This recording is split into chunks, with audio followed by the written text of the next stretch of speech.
नमस्कार।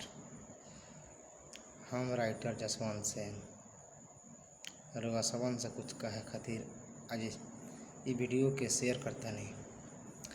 ई वीडियो अगर रउआ सबन के अच्छा लगता तो लाइक कमेंट और दबा के चैनल सब्सक्राइब करें। अगर अच्छा नहीं लगत तो कमेंट में जाके हाय सु गालियाँ दें कि हमारा टाइम बर्बाद कैलस। भोजपुरी के चुतिया गायक लोग आज के सुपर स्टार बनता, जन भोजपुरी के मान मर्यादा नष्ट भ्रष्ट कैले बा। का भोजपुरी के मान मर्यादा आज से 15 वर्ष पहले यह रहे, 20 वर्ष पहले यह रहे? का भिखारी ठाकुर ये गीत गावत रहे, गायत्री ठाकुर ये गीत गावत रहे, मदन व्यास जी ये गीत गावत रहे? आजकल के चुतिया लोग नचनिया पजनिया लोग गीत गावता, अश्लील गावता, एकदम खुलम खुला, जाना के कौनो हद नहीं है। आज हम बहुत बेबस होकर वीडियो बनावता नहीं, शायद रउआ सबन के अच्छा लगे या बुरा, ई तो हम नहीं जानत।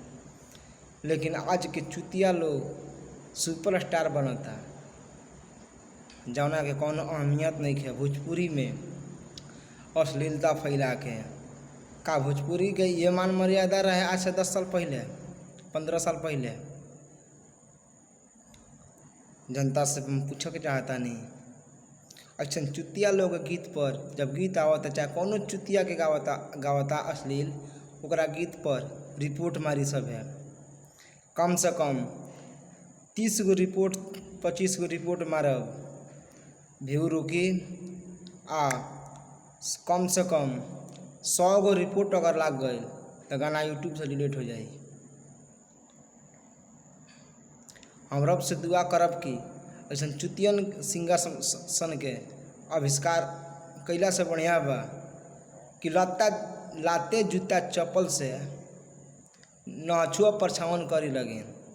जौन गावता खुलम खुला अश्लील गीत, मार्केट में अश्लील फैलावता। का भोजपुरी के संस्कृति ये सिखावता कि केहू के माई बहन के नाम ध के गावे खातिर। और एक आगे हम कुछ ना कहब। रुआ समझ समझदार बन समझदे होखब। आगे फिर मिलब अगला वीडियो में, जब तक के विदा दी। नमस्कार।